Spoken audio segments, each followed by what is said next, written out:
The following podcast is intended for mature audiences. If you enjoy our work, please like, comment, subscribe, and follow the links in the description.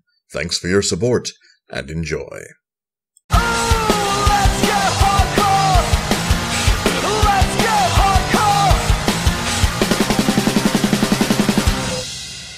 Greetings and salutations, listener. It is I, Eric J. Chucky, joined as always by the guy who probably actually deserves to be Iron Fist the Boy. Oh, thanks, man. Yeah. Hey. I figured you'd actually stick around, Kunlun. This is the Two Nerds Podcast, and in violent contrast to last week, when we talked about Luke Cage, a show that we both loved so much that we forgot to mention Shades and Black Mariah, two characters who were really among the best characters in the show. Yeah, we straight up didn't mention them. Straight up did not, and they were both fantastic. Stark contrast to that. Today we talking about Iron Fist. Hey, you wanted the non-spoiler review? It's fucking bad. There was some there we had some details at the end of the Luke Cage review. Partially to fill for time, partially because it was still kind of fresh in both of our minds. Because, when we like something, it's hard not to just gush.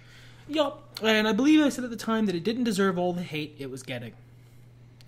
And I don't think it deserves some of the specific hate it was getting. Yeah, same. I don't think it deserves all the hate it was getting. But I was wrong about something, listener. It does deserve some hate. One of the biggest complaints I see is about a lot of the acting, and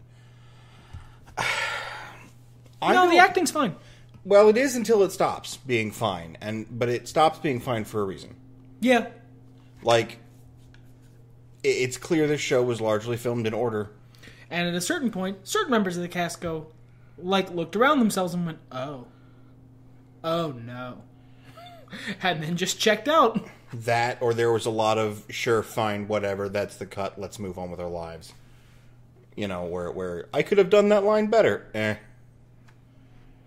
Where do I begin?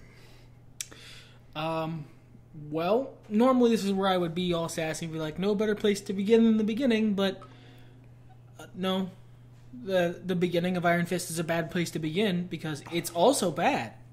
Let me explain the episode order to you in terms of overall quality. Episode 1, not good. Episode 2 through 6, increasing in quality. 2 was, and then 3, 4, and 5 were just a show. Increasing in quality. Hey, they're getting better. They're getting into the swing of things. This is okay. Episode 6, genuinely pretty good episode of a TV series. Episode 7's suddenly back down to episode 1, shaky quality. And then the show falls off a fucking cliff, making that cartoon hooey sound all the way, and then a little dust ball as it hits the bottom of the giant ravine of suckitude it fell into. Which was episode 12. Episode 13 was just a mercy killing. Yeah, oh good, the show's over. Excellent. I think that's a good summary. And I'm going to say this was me giving the show praise. The following statement is me giving the show praise. I thought it was only as bad as a 1990s soulless reimagining of a popular comic book franchise as a TV show. It was like the Highlander TV series, but without all of the charm and soul.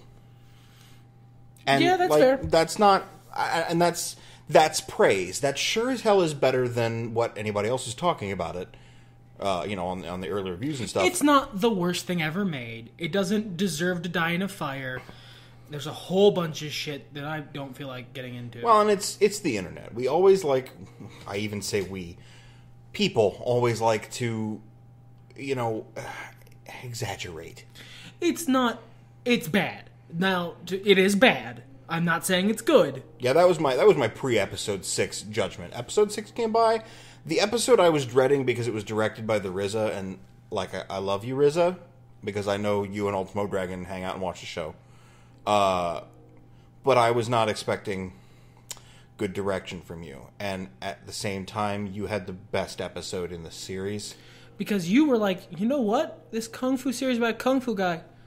What if we just had him do a bunch of kung fu fights? Yeah.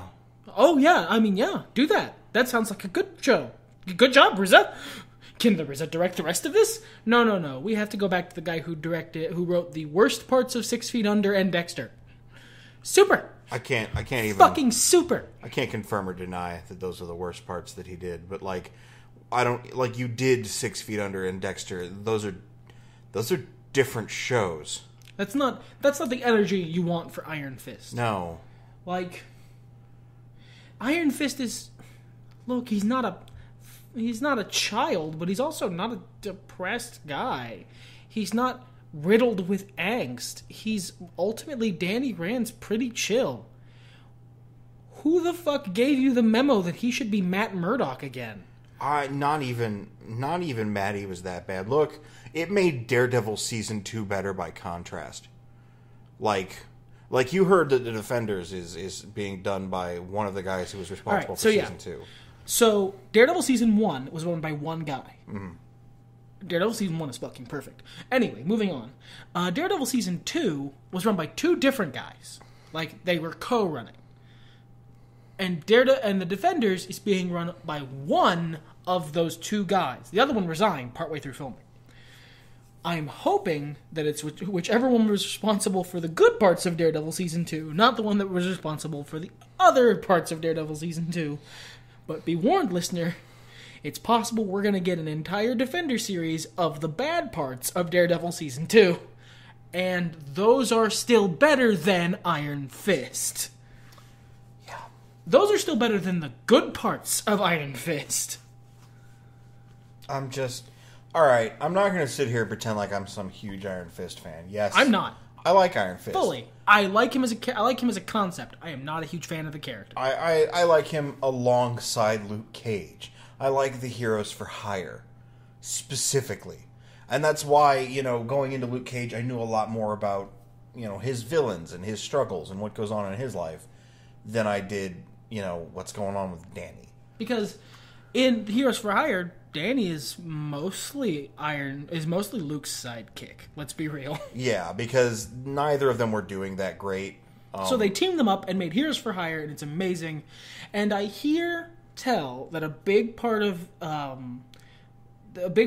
both Luke and Danny's arcs in the Defenders is Luke is mentoring Danny to calm the fuck down. And as Luke is the most chill human being on the planet, and Danny doesn't even just have no chill. Danny makes every room he goes in hotter. He has so little chill. We try to stay so podcast on this show. We do. Hey, say what you will about this show. We stay podcast. We try to stay so positive on this show.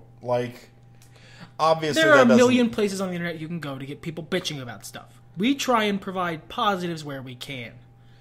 Bruh. This show's bad, though. It wasn't good. It was bad, not good. Wreck-It Ralph this shit. This even goes to, look, we bitch about wrestling, and we've gotten mad about calls before, but this is a level beyond that, where I don't want to anymore. You just want to be done. You want to be done experiencing this. Jeez. Look, I got my Klingon stripes. I survived the Beige, but it was not easy. So, in Two Nerds fashion, let's talk positives. What did we like about this show? I'll start because you have a very haunted look on your face, so I'm going to give you a minute. Horror and moral terror are your friends. So I liked... Okay, I'll start with something I liked that a lot of the internet didn't. The fight choreography is on average, for the most part, because there are some low points. Fine. Fun fight choreography. Not Daredevil quality, but Daredevil's amazing fight choreography. We can't hold everything to the standard of Daredevil Season 1 and the first 2/3 of Luke Cage. Not everything's going to be that good, guys. The fight choreography in Iron Fist is fun. Fun, normal action movie quality. I liked it. For the most part. Then there's, especially this one fight with the Drunken Master guy. There's a Drunken Master guy, spoilers. And it happens midway through the season. Very fun fight. That was Louis Tan, I believe, who also tried out for Iron Fist and didn't get it. Side note, he's way more charismatic than Finn Jones, so I'm a little salty about that. But Finn, that's another thing I liked. Finn Jones, until he visibly started to give up on the series. Or, like you said, until the director decided to give up on the series and went, sure, that's the take. His acting was fine. All of the acting, barring a couple weird bit character exceptions, is good. Like, passable. Until it's not. Then, let's see, other stuff I liked. I genuinely liked Harold and Ward Meacham. Everyone's bitching about those two characters being over the top. No. They're good. They're good characters. They're a little dramatic, but it's a fucking comic book show. They're in a different show than Danny and his crew. That was one of our earlier criticisms before everything fell apart, was that this was 3 different shows. Ward and Harold Meacham are in a different show than the rest of this show.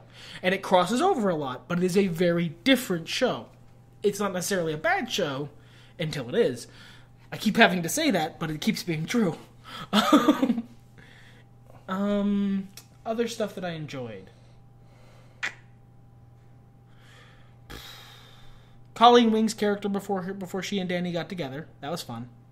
Yeah, I like that. And then her character arc just went away. It just went away. Like, god damn. You guys know we don't get into this shit for a million fucking reasons. But, like, it's hard to argue that this shit don't happen ever when somebody shows you it. And you're like, oh, Colleen Wing was a great character. And then she became Danny's girlfriend, then she was Danny's girlfriend. She got demoted to love interest. I mean, like, so fucking hard. And that's usually such a complete straw man made about stuff that, no, this character's a lot of depth and they have their own story. You're just seeing what you want to see, but no, bro, she got demoted to love interest. Like, she got over all of her shit, or it immediately became backseat to, oh, I love Danny. Like literally overnight. Like, her whole life gets, like, at a certain point, basically her whole life and reason for being gets torn down around her. And she's way more concerned about how Danny feels about it. The fuck? And I wouldn't care if she weren't such a strong character in the first place. They spent so much time making her such a flawed, complex character. The standout character of the show, if you weren't enjoying American Psycho or, what did I call him? Evil Dad for a long time? Evil Dad, yeah. Evil Dad. I love American Psycho and Evil Dad. They were great. They were a different show. Different shit. But it's a show I liked. But, like, she felt like the hero of this story, because it sure as fuck wasn't Danny. Yeah, side note, Danny Rand, and I said this earlier tonight, and I still feel like it's mostly accurate. This show overall is at its best when the show acknowledges that Danny Rand as a person is the worst. Yeah. He's a bad person. The man that I referred to as Reasonable Black Man, I liked him a lot. The guy who runs the board in absence of American Psycho or Joy.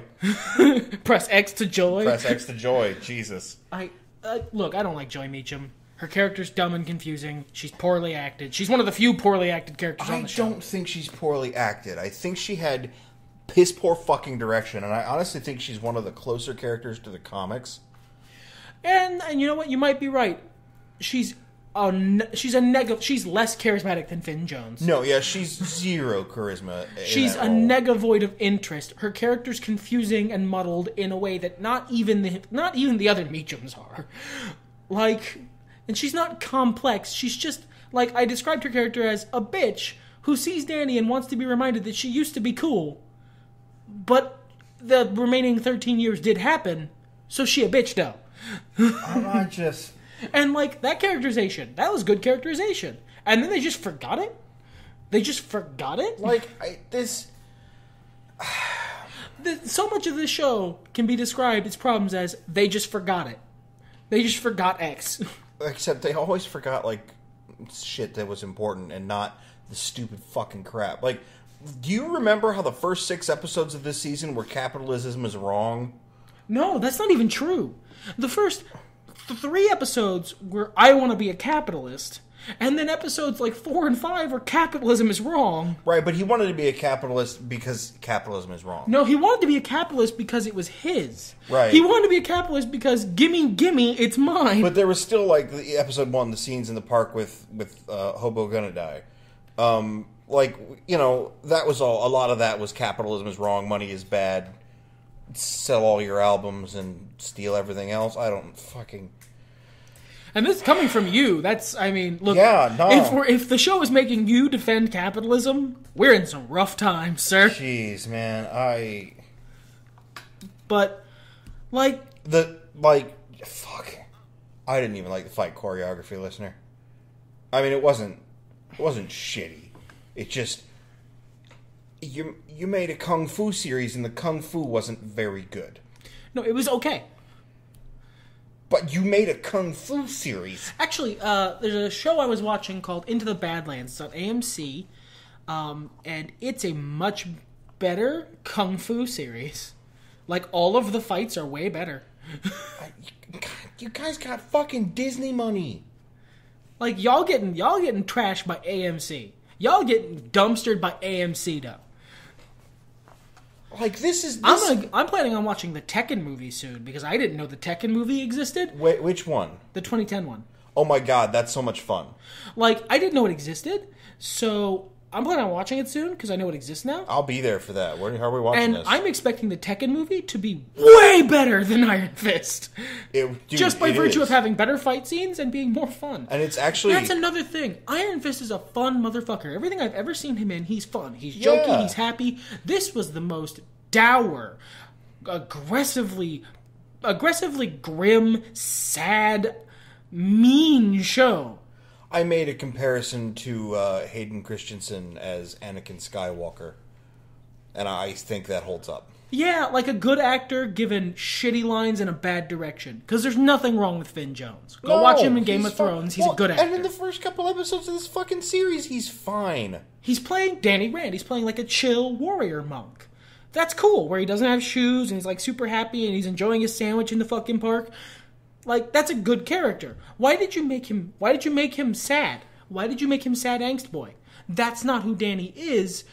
And you can't give me that, well, we're going for a thing, we're trying for something. No, because he ends the season like that. You have him transform into the character he's supposed to be.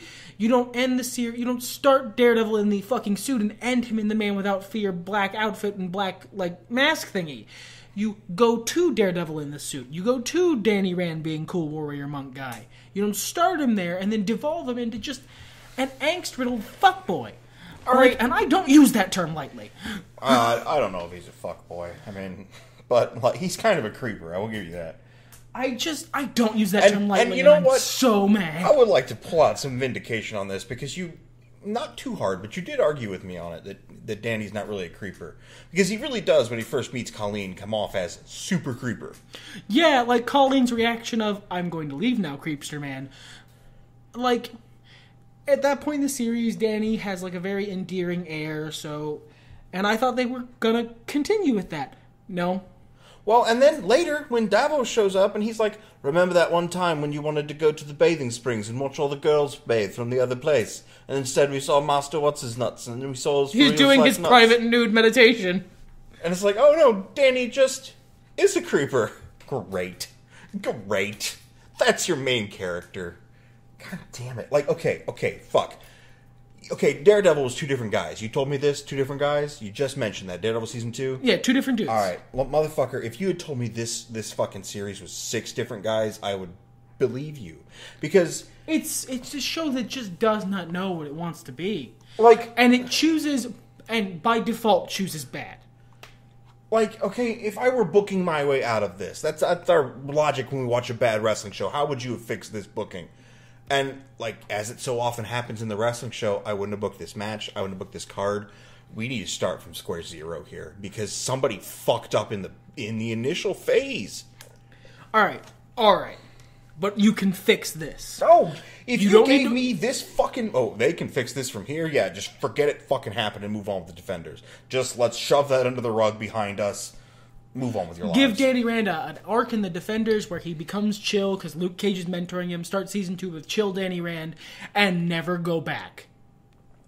I don't think they need to do a season 2. I think They will definitely do a season 2. I think they should move into Heroes for Hire and just forget Luke it ever Cage happened. already has its own season 2.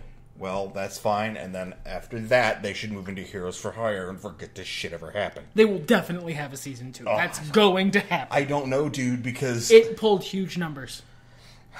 Better or worse, it pulled huge numbers. I don't know that they want to make this mistake again. I mean, maybe season 2 will be great. You know what I mean? Maybe they'll go, oh, and learn from their mistakes. Hire someone who knows what fucking kung fu is. Fire that fucking guy. Look, if you're going to do a season 2, that's fine. Do a season 2. Fire that motherfucker. Look, showrunner dude, I'm sorry. I'm sure you're very good at pretentious interfamilial drama and shows about bad people. And he did, because you said you really liked the stuff between Ward and Harold. Which is pretentious interfamilial drama, and it was very well done. Yeah. Especially with the crazy flying off the handle and the narm. It was all great. Yeah, like, it was, I mean, honestly, when you let that guy do what it is he does, he did a good job. Sure. When you made him try and direct a 70s kung fu show, he didn't want to, so he didn't. So he gave it to the RZA when the show was mostly fight scenes, and the RZA went, okay, and wrote us a really good one. God.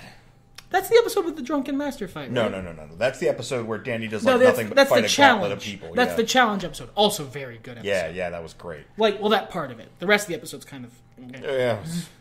Look, it is the RZA we're dealing with, but he did his best. Hey, like, alright, so you could fix this. You don't have to recast anything. You don't even really have to change much of the plot. You do have to change some things, because parts of the plot are stupid. Step 1. Give Danny an actual reason for leaving Kunlun. A good one, because as it stands, bored now, is his reason for leaving Kunlun. They eventually do a thing in the very last episode where he was being consumed by the need for vengeance, so he went on a vengeance quest. They don't set that up at all. No, it was hastily tacked on. It was bullshit. But like, so bored now. Bored now was his reasoning. And no, you give him a good reason for leaving Kunlun. You give him a very good reason for leaving Kunlun because he's being the worst Iron Fist ever for doing so. You know what you do? You have him have left Kunlun on the last day the door was open before it closed for another 15 years or whatever. Then he leaves, the door closes behind him, and he's not a bad Iron Fist. He's just taking a vacation from Kunlun. Kunlun is safe. He's not the worst at his job. Well, and I don't mind him being the worst at his job, but like... I do. Maybe if Kunlun people were still mean to him, because by the time he had the Iron Fist title, they were like, alright, fuck it, you're the Iron Fist. Fine. Go. You're noble, we love you. Go guard the door. You're guarding the path. Congratulations, you're the champion. We're all going to be nice to you now. And he was still like, no, I'm leaving. Bye. If they had Because still they were like, mean to him for a long time. if they were still being like real stern to him, or if Davos's jealousy had consumed him, then that could be the reason. Like, if the door is still open, it could be that, like, Davos, like, was, like, flipped out and was, like, jealous, and they fought. Yeah, and Danny was like, you know what, fine. You want to be the Iron Fist? You guard the fucking door. And they fought at the door. And Davos was like Danny was looking out and admits to Davos that he wants to leave. He feels like there's stuff he needs to do in the world. He needs to find out what happens to his parents. He's torn, so he's like confessing to his friend, and Davos, being the jealousy-filled little monster that Davos is, flips out on him. Flips out on him like, how dare you, we taught you, we took you in, how dare you want to abandon us.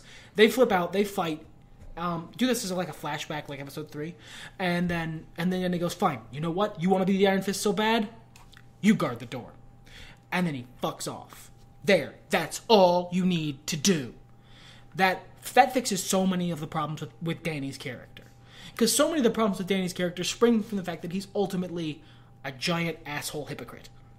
And he's directionless, and he's just And his directionlessness would make more sense if he didn't decide to leave Kunlun. He was driven out by a falling out with his friend. Sure. So he wanted to go back into the world. It was an urge he had, but he didn't have any plans. Sure. He just, this was the situation he found himself in. He couldn't go back to Kunlun because he'd made a big stand, and it was drama, so, I mean, I can't go back now. So then he goes to, fine, I'll go into the world, I'll see what happens. And that would explain a lot of his directionlessness. Another thing you do is just the part of the series where it's 3 episodes of Danny trying to get the company back, and then he gets it back, and then bad capitalism's at it for an episode and a half, and then they just literally forgets. He just literally forgets that that's a thing he wanted in the first place. Just take that out. Yeah, cut that shit out. You know what? Danny comes back and he gets back in. It's airtight, whatever. He doesn't act like a freaking weirdo because I don't care if he was a kid when he left. He went to the Buddhist monk town where the Buddhist monks live. And they're mean Buddhist monks, to be fair. They're clearly not Buddhist monks. They're clearly mean monks who are mean. Well, yeah, that's also some shit that rankles me. This show did no research on fucking anything, but he's at peace, so he comes back. There's disciplined. There's some blood work on file. They do a blood test. It's Danny Rand, and then you make Ward be a clever character instead of a weird psycho.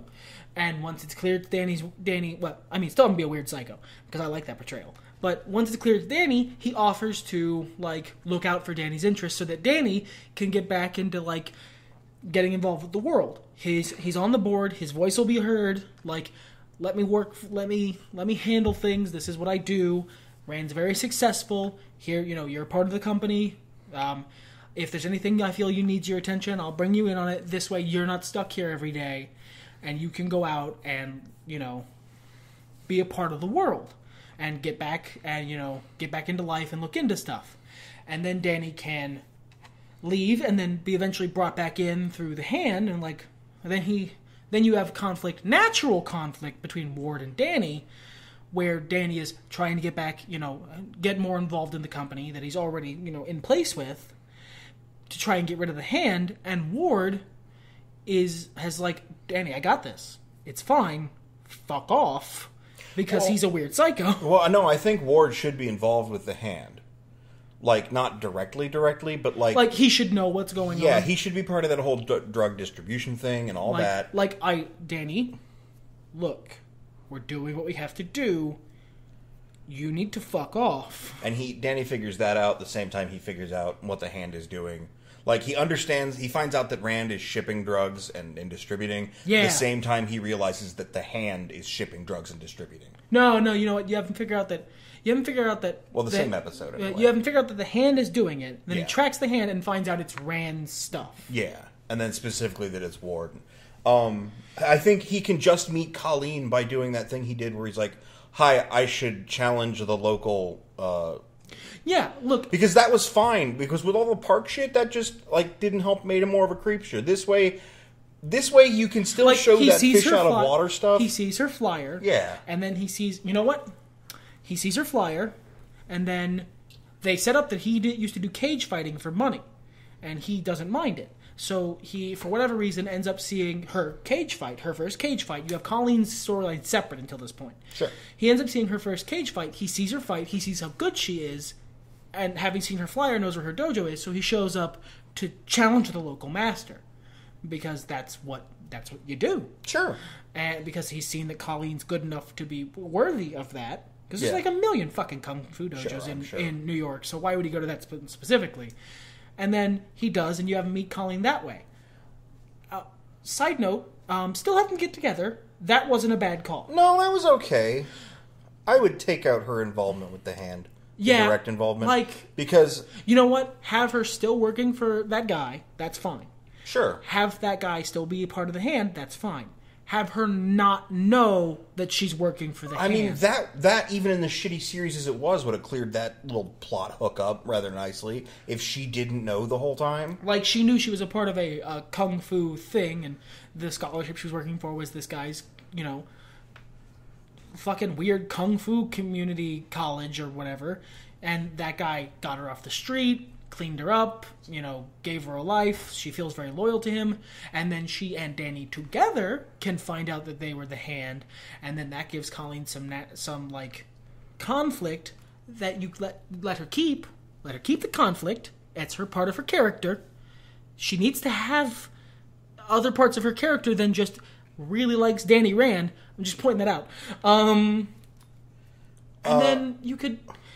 look, there's just like a few minor tweaks. Keep Harold Meacham. Change almost nothing about Harold Meacham. Yeah, that was fine overall. I don't think we need quite as much zombie Harold. I thought it was really funny. I mean, like, on one hand it was, but on the other hand, it was just this weird... Like, the lady, when he came up and played with the kids in the sprinkler, and she was, like, I want really to change mean that. to I him. want to change that scene to her being like, "Are you okay, honey? Yeah. Is there a number I can call?" Like, just trying to be nice to the special ed Yeah, guy. And then you because- have Harold murder her. Or, well, not even, because he's... No, he was Harold's still... a monster person. You really... Right, but he doesn't go monster person until Kyle. That's true. Oh, God, that scene was also good. With the ice cream. Like, on one hand, I liked it. On the other hand, it was surrounded by a lot of other... Bad stuff. Well, lol, so unexpected, I told you, deaths. That's You true. know, and That's it's true. just like, come on, get over yourselves. Take out a bunch of the stupid, not necessary contradictions in Danny's behavior. Like, yeah, either, look... I was going to say either have him be tortured guy who's still, has trauma over his parents' death, or have him be cool warrior monk. No, fuck that. Have him be cool warrior monk. Fuck you. Well, I think he can do both. It's just like, you don't need to try to flip-flop between, Gautama Buddha and fucking... and Hayden Christensen. There's no need for that. Like, there's no need for, as the Buddha says, all life is a circle, or whatever fucking Buddhist thing. I don't know. I'm not a Buddhist. And then... It's a Zen thingy. Literally... Yeah, a Zen thing. Motherfucker. And literally 10 minutes later into the episode, I killed them, and the women, and the children. And the sand got everywhere. Coarse and it's rough. Mostly in my vagina. Yeah, we can tell, buddy. We can fucking tell. Oh my god. But But the stuff with, Danny's all up in his ass about, no, I won't kill them. I'm not a murderer. But, you guys, Chinese Mafia, if you could totally axe like a million of these dudes, that'd be great. Look, really, just so long as I'm not directly killing anyone, karma is on my side. Leading to the deaths of others is fine, right, Buddha? Buddha? No. Fucking, I see Saint Young Man Buddha just shaking his Buddy, head. did you listen at Buddha class? Because I feel like you slept through the important shit. Well, I mean, that is an established part of Danny Rand's character in this show. He's the worst student ever. He's the worst Buddhist. He's not good at Kung Fu. And I don't just mean the fight choreography is bad. I mean, sometimes There are times he just forgets he Kung Fu's. he just forgets how to Kung Fu. In the last episode, he almost loses a fight to, a 45-year-old man who's been in a room for 13 years, boxing a little in his spare and time. died recently. And died, twice recently. Who's wielding a pipe? And Danny, rather Or than a being... piece of rebar. It was it was a fucking wooden stick. I'm not even kidding. Why was that wooden stick on that aluminum roof? siding. It was a fucking wobbly piece of aluminum siding. I'll kill you, Danny Rand. Thunder noises. And Danny just, instead of kung fuing at him, he's recently been shot, but shot in the hand. And not even his iron fisting hand. Speaking of, Harold was right, that does sound like a sex toy. It does. It does. But... That was a great line. But, he's recently been shot in the hand, but that's fine. You're Kung Fu McKung-Fu-sun. You're Bodie McBoatface of Kung Fu. Why is a 45-year-old man who's been in a room for the last 13 years, hitting a heavy bag occasionally, why is that guy kicking your ass? And don't give me that he's, conflicted and he doesn't... no, fuck you. He's Kung Fu man. That should not have been a fight. I'm so mad. Earlier, when he didn't know what the fuck was going on, he backflipped over a car like it wasn't nothing. Yeah, the first episode, when he literally didn't know what was going on, and he was backing away from a lady, scared that he was going to get into trouble, a taxi almost kills him, and he just fucking wire-foos over it, and doesn't do wire-foo again, Until it's time for the weird slow-mo 360 no-scope. Yeah, what the fuck was that? Alright, for real. Jesus. A big thing you need to tweak to fix this series is stick with a power level for Danny Rand's Kung Fu. His Kung Fu is stronger than X, but not stronger than Y.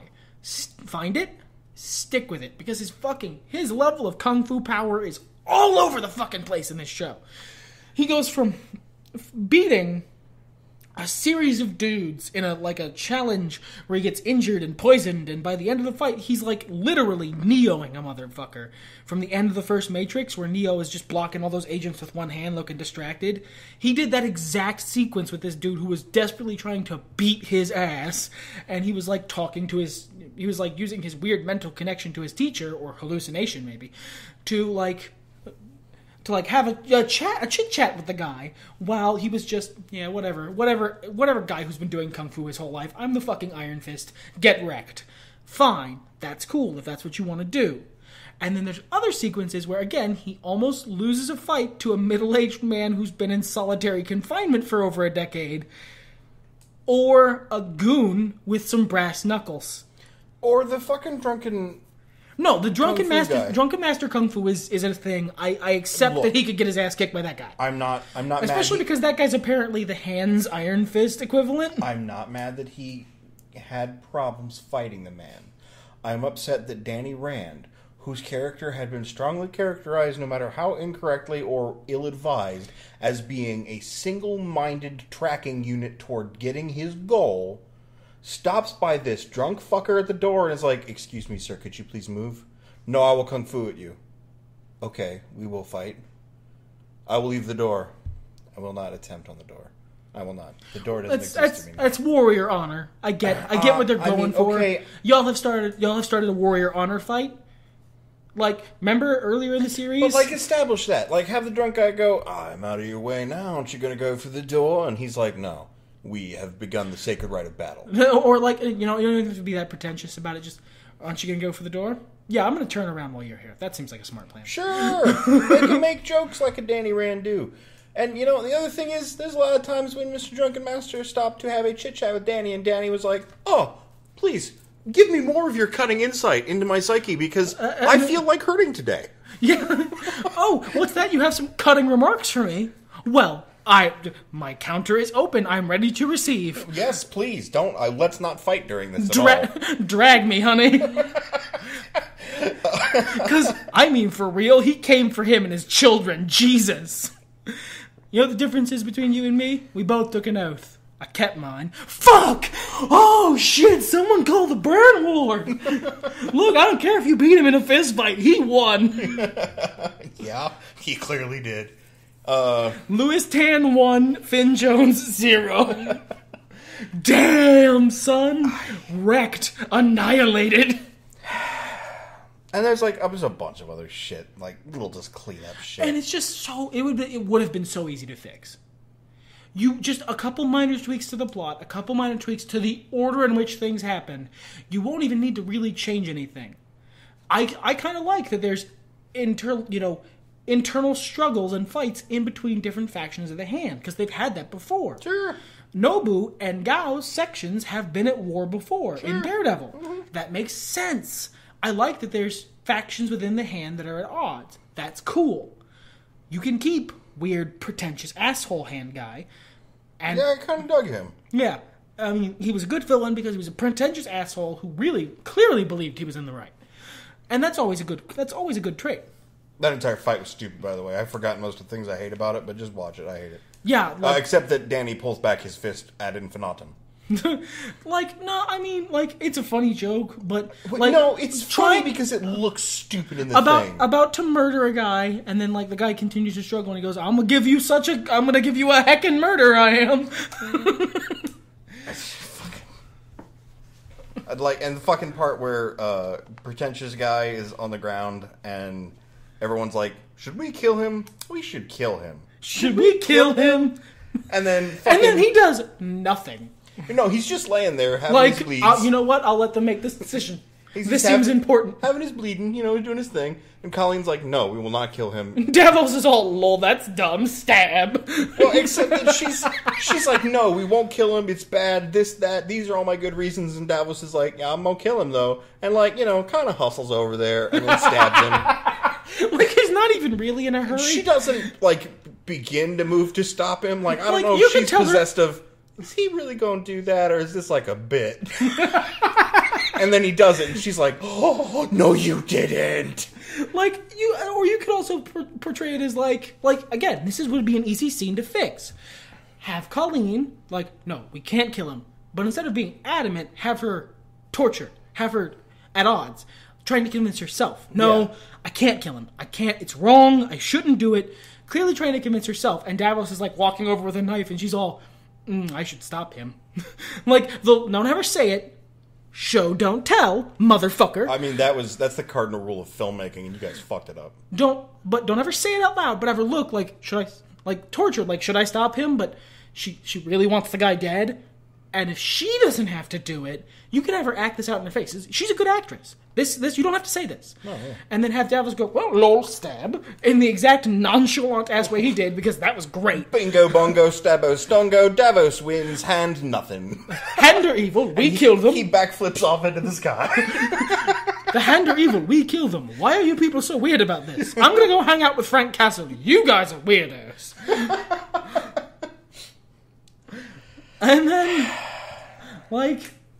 and then have he and Dany get into the fight after that, like they did, because that's a good character moment. It helps establish Davos as a villain. It helps establish Dany Rand, and with our new, better version of Iron Fist, it can be the big blow-off to their short fight earlier in the series, where things didn't get settled. Like, they fight, and then it gets to the point where Davos is standing in front of the door, like they've just separated from the fight. Davos is standing in front of the door to Kunlun, and Dany's looking, like, facing him outside of Kunlun, and then he, like, has a moment and goes, you know what? You want to be the Iron Fist so bad? You guard the door. And he fucks off.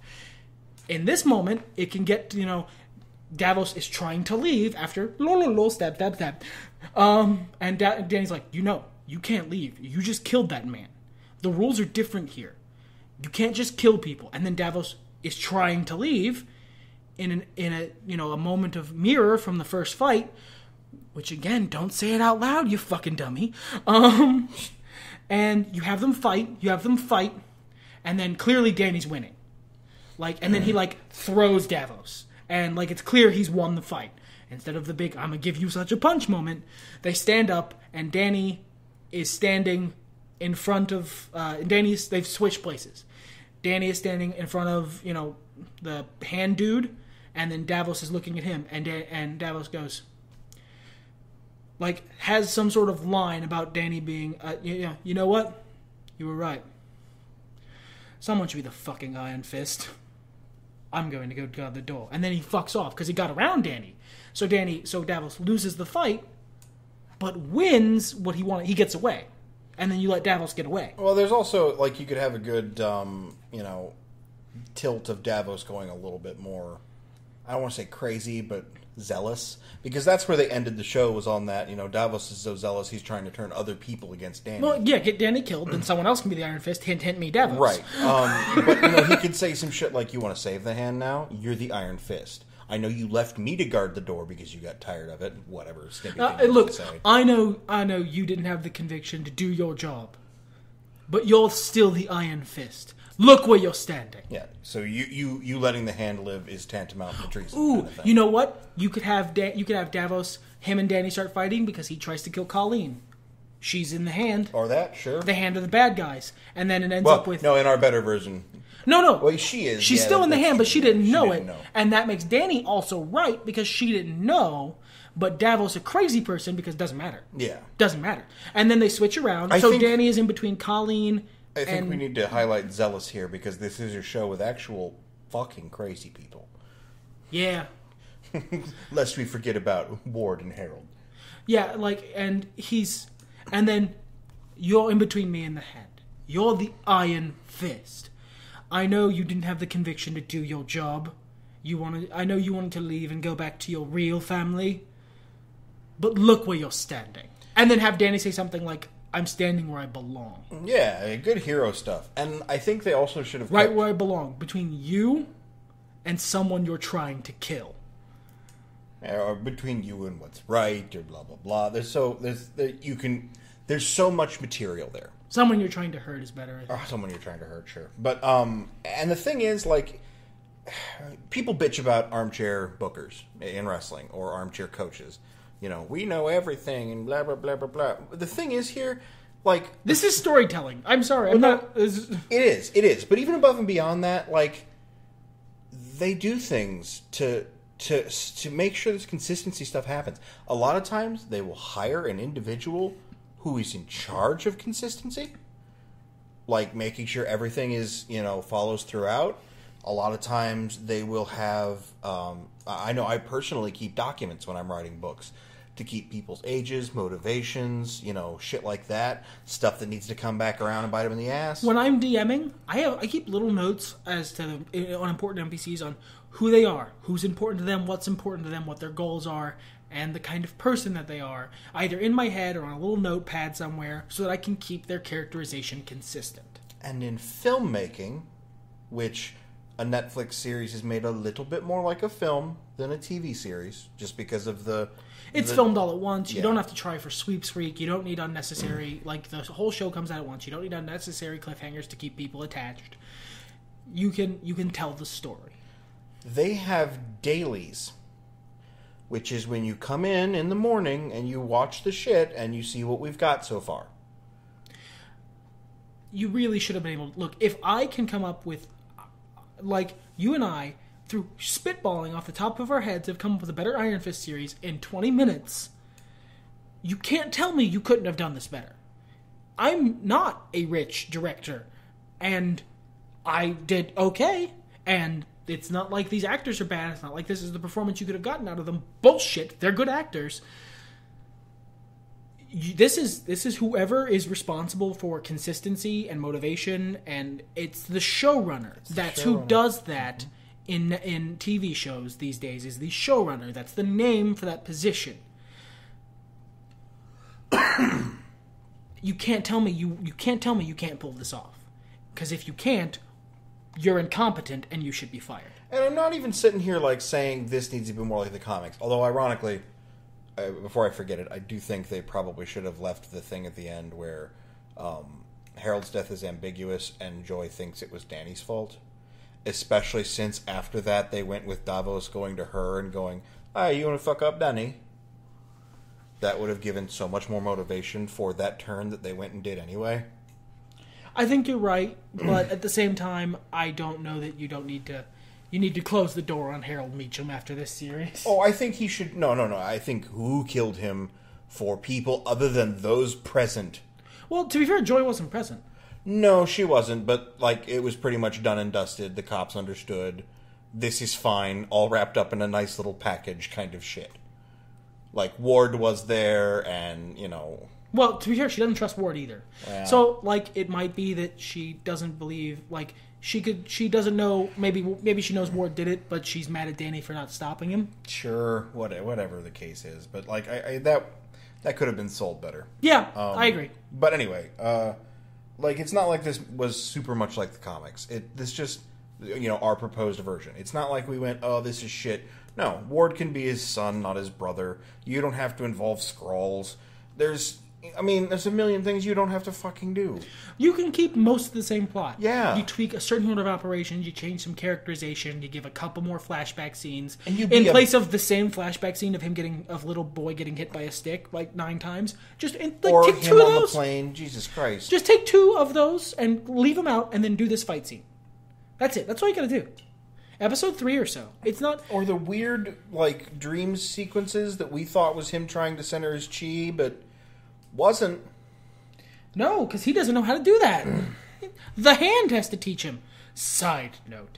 How a motherfucker gonna get that far into being a kung fu expert who has mastered all of their styles, apparently, while still having much to learn, apparently, and nobody ever taught the motherfucker meditation or Tai Chi?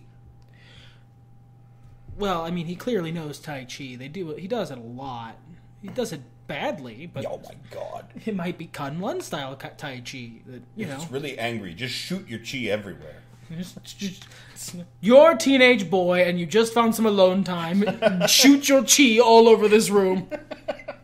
That seems to be Danny Rand's idea of how to do it. And the fucking show don't tell. The number of times where... This is my character motivation. This is who I am as a person. These are my deep internal feelings. 1, dude, overshare. 2, Who the fuck just talk? No one talks like that! It's just bad filmmaking. No one... You know what? Sometimes people say shit that's important to them. And you know what? Sometimes you're pressed for time and you have to show certain things, blah, blah, blah, blah, blah, and you need to get a little expository. I understand. But the amount that this show does it, and also eats up a bunch of time, fucking 10 seconds, I'm not kidding you, after a big fight, where Danny and Colleen sit around staring off into space on the street corner. Basically doing the equivalent of, that was weird. Like... And then exactly, they say exactly that afterward, and it's like, really? No, it's not weird. This is episode, 10, I hate you guys. Like... There's so much fat to trim, and you could use all that extra time to make a better show. It would be so easy to fix. It would have been so easy to... But fuck, you didn't even need that extra time. No. You could have just made slightly different choices, and y'all didn't. Slightly different choices, and a couple additions. You do need a couple additions to clear up characterization. No, I'm sure, but, they would replace... They would replace the same goddamn cutscene, the same goddamn flashback. Or they could replace, hey, I'm going to give you nothing but expository dialogue. Just reword that shit. It feels like the guy was, sent stuff from Marvel. It was like, hey, we need you to get this stuff out there about these characters. And he was like, fuck it, read this in Act 3. Just because I want to make sure that I fulfill what the creators told me to do. Great, guys... you know what? I think we made our point. This episode of this podcast of us bitching about Iron Fist was better than any episode of Iron Fist except for episode 6. Thank you, the RZA. I think I'm going to propose a modification of the outline. Everything is better when the RZA directs it. Oh, that's not even true. Do the regular one. Fucking enjoy your burrito. Everything's better when nerds talk about it. Fuck it, let's get hardcore!